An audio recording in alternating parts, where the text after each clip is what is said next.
Hey everybody, welcome to Always Bored, Never Boring. As you may know, one of the more recent additions to my games collection was Masters of the Universe Battleground from Archon Studio, a hex-based skirmish game. As a huge fan of He-Man and skirmish miniatures games, this was right up my street, and it has become one of my favourite games rather quickly. As such, I have been pre-ordering each new expansion as they announce them, and that is why today I am going to be talking to you about this slice of awesomeness, Legends of Preternia, the first big box expansion for the game. I should mention, at the time I ordered this, I also picked up the two promo packs, Battlecat and Panther. I'll go through those in a separate video. For now, let's take a look at Legends of Preternia. This is an interesting expansion because it's not adding any new characters for any of the existing factions. Neither is it introducing a new faction. Instead, you are getting a brand new battlefield with all new terrain. The heroes have travelled back in time to Preternia and the Desolation, a place of swamps, smoke and lava. That means we get to experience new types of hazardous terrain, which makes a nice change from battling over the ruins that came in the core set. But that's not all. You also get the mighty Tyrantisaurus. This is a neutral model that roams around the battlefield in specific scenarios, using a simple AI system to dictate how it acts and who it wants to eat. The Tyrantosaurus comes with its own rules for using it in your games, plus a character card and some equipment cards. Diving into the box, I'm sure we all want to see the Tyrantosaurus first. Archon Studio have cast it in orange plastic for some reason. It looks ghastly, but the sculpt itself is really nice. The detail is crisp. I don't see a whole lot of mould lines to deal with. Hopefully it will fit together well without a lot of visible seams. I do have to point out this bit on the torso. There's a central column that helps to hold all the bits together, and right on the end of it is the tongue, which will eventually pop out of the Tyrantosaurus's mouth. I just thought that was funny. You will also see this miniature is on a round base, but you also get a large hex base for use with Battleground. Whack a magnet on the hex base and you can remove your new dino friend whenever you want to use it in games that are normally played with round bases. Sweet. Of course you get some assembly instructions. They seem very clear and straightforward. I know you want to see this thing assembled, so do I, but I'm going to make you wait a minute. Unless you skip ahead. Moving on, you get 4 frames of new terrain in 2 different designs. So, that's 2 of these. This one has 2 low obstacles which don't have any new special rules. Then you have 2 lava pits. If you step on a lava hex, you have to stop moving and take 1 wound. If you end your activation on a lava tile, you take 1 additional wound. Naturally, lava pits are the friend of any characters who like to push their enemies around. Next, you get 1 swamp piece. This is classed as difficult terrain, so if you start your move on a swamp space, your speed is reduced by 2. Finally, there is 1 smoke element comprising 2 pieces you have to glue together. Smoke blocks line of sight and provides cover. You can spend 2 movement points to go through it, but you can't finish your move inside the smoke cloud. And then we have the second frame of terrain. Again, you get 2 of these, and on each frame you get 2 more low obstacles and then 4 more high obstacles. There are no special rules for any of these, which is a bit of a shame, but they look great. My one complaint is the back of the Triceratops skull on this one high obstacle looks a bit unfinished. Still, overall it's good looking terrain. I love all the dino skeletons and lava drips, and as with the core game terrain, it's really weighty. It's not likely to fall over during gameplay. Of course, all this terrain requires a new battlefield, so this expansion comes with a new battle mat.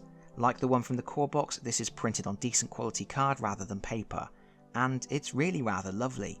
Nice and bright, it really evokes the feel of a cartoon or comic book. The only complaint I really have is that it's only one-sided. I know that technically nothing on the board has any in-game effect, it's just a pretty background, but it would have been nice to have 2 different designs to play over. In this expansion you also get 14 new game cards. 4 are for the Tyrantosaurus.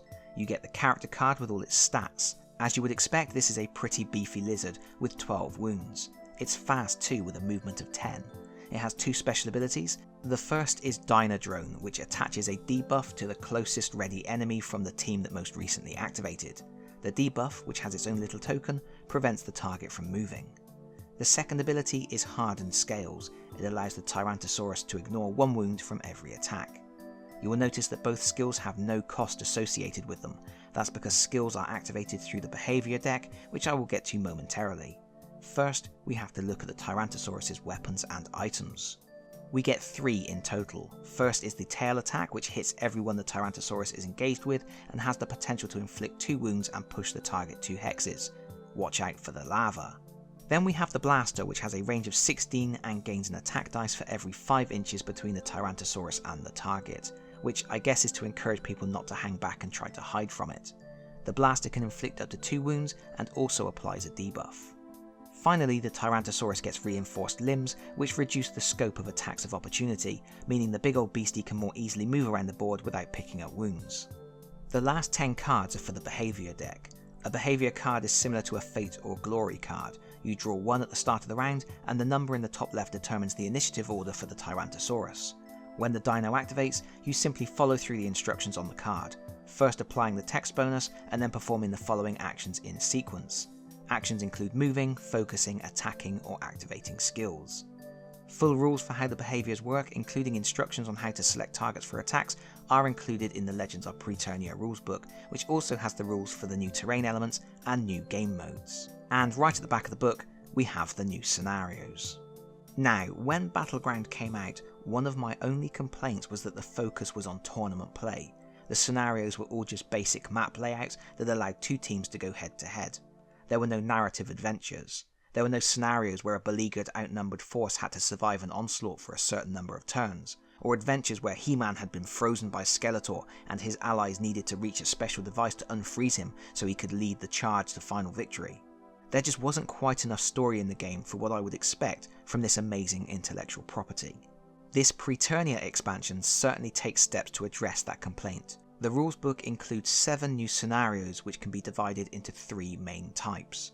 The first 2 scenarios are hunts, designed for solo, co-op, or semi-co-op play. The Tyrantosaurus is roaming the battlefield in these scenarios, and the players have to try to take it down. In solo or co-op mode, the players win by defeating the Tyrantosaurus. In the semi-co-op mode, players achieve victory points based on how many wounds they inflict on the Tyrantosaurus. Not only is this a completely different way to play the game, it automatically feels a bit more narrative. There's an objective beyond gathering victory points, and it's easy to imagine a story behind why He-Man or Skeletor would be attempting to subdue the beast. I can also see it being relatively easy to add flourishes to this basic premise, civilians or buildings to protect from the rampaging dino, for example. The next 3 scenarios are basic battlegrounds. These are exactly the same as the base game scenarios, simple battlefields for forces to fight over, with objective tokens to snag scattered around the play area. These are the scenarios that are more geared towards the idea of tournament play. But then we get something I didn't expect. 2 advanced scenarios. Scenarios with special rules that provide interesting new twists on the basic gameplay. The first is called Call to Arms. Each team has exactly 4 characters and no equipment. The characters must race to find objective markers, which allow them to randomly draw weapons and items to equip. Imagine the opening moments of Battle Royale or the Hunger Games, and you will get the idea. At the end of the battle, teams score points for how many equipment cards they equipped, so the focus shifts from simply fighting to a more movement-based run and gun style of gameplay. The second advanced scenario is called the Defender. This is a scenario for 2 teams of 4, all armed with basic equipment only, and using a shared fate deck. The idea here is one team is the attacker and is attempting to take objective markers off the board. Taking objectives gives them fate cards that they can cash in for weapons. The second team are defending the objectives. They can't remove objectives from the board, but when they are adjacent to the objectives they can spend action points to draw fate cards, which they can then cash in for weapons. The attacker wins if they claim 5 objectives, and the defender wins if they prevent them from doing so. While all the scenarios lack context, there's no fluff to explain why the battle is happening. They do feel much more narrative driven. You can imagine Skeletor leading an assault to claim hidden caches of powerful items, perhaps crates that fell out of a destroyed transporter. It's much more interesting to me to see this kind of thing playing out on the tabletop, and it gives me hope that new expansions will continue to introduce new types of scenarios that give the players something more to think about. In other words, I'm happy. But is there anything missing from this expansion? A few things really. First of all, I think the introduction of the Tyrantosaurus is great, because it introduces a new game mode, the Hunt, allowing for a true solo experience, as well as cooperative and semi-cooperative game modes. That's a lot of extra options and new ways to play. However, I really would have liked to see a second character card for the Tyrantosaurus that allowed a player to pick it as part of their team for regular games. It would be fun to see Skeletor mind controlling the savage beast and sending it into battle against He-Man, for example. It could also have helped to string missions together into a campaign. Imagine the first scenario is a hunt where Skeletor and He-Man race to subdue the creature, and whoever wins gets to lead the Tyrantosaurus into battle in the next scenario. The other thing I would have liked to see is some new weapons, ranged weapons and artifacts. It would have been nice to have a selection of tools that reflected the new environment or keyed into the rules for the Tyrantosaurus and the new terrain elements. But I think those are probably small gripes. Obviously, I haven't had a chance to play a game with the Tyrantosaurus yet, so I can't say for certain if that game mode is fun, but it looks interesting and I can't wait to give it a try. Overall, I'm happy with what this expansion provides. The omissions are relatively minor, and I think the change of scenery and new game modes is enough to keep the game fresh. At least until the next wave of characters arrive. Oh, and if you want to know who they are, it's Buzz-Off, Man-E-Faces, Stinkor and Whiplash. Now that is an awesome lineup of new characters. I just hope Stinkor looks better in real life than he does on this render. And I really need to get more painting done. Oh, and I did promise to show you the assembled Tyrantosaurus. Well, here it is. That's a very handsome chunk of plastic. But let me know in the comments what you think, because that is it from me for now. Thank you so much for watching. If you enjoyed this video, please consider pressing the like button. If you really enjoyed this video, please consider subscribing if you don't already do so. And hopefully, I will see you all again very soon. Bye bye everyone. Bye bye.